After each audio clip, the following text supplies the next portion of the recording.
Hello everyone, I'm Chef Francesca and I'm here with some of the students from the Stewart Career Culinary Arts Academy.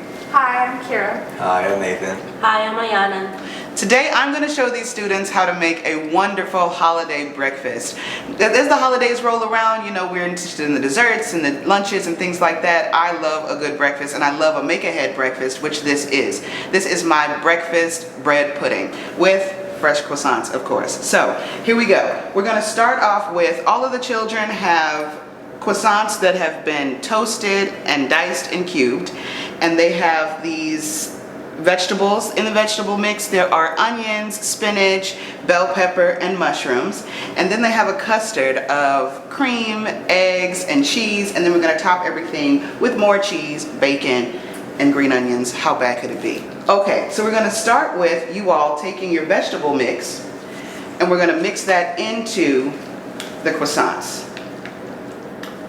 Get it all mixed in there. Another great way to hide vegetables. Awesome. Now we'll get it all mixed in with the croissants. Now we'll start with the custard.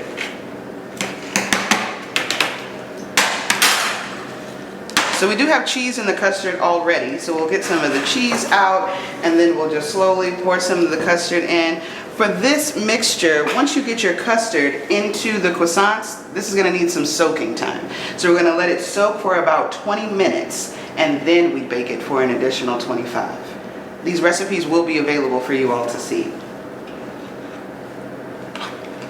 It's looking good already.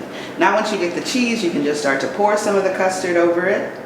And then give your whole pan a good shake to really get all the goodness down in there. And those croissants are going to soak up the custard very, very well. And then as it bakes, it's going to be very easy to slice. And this is where all of the day ahead comes in. This can totally be done a day ahead. You put it in the refrigerator and then boom, you're good to go.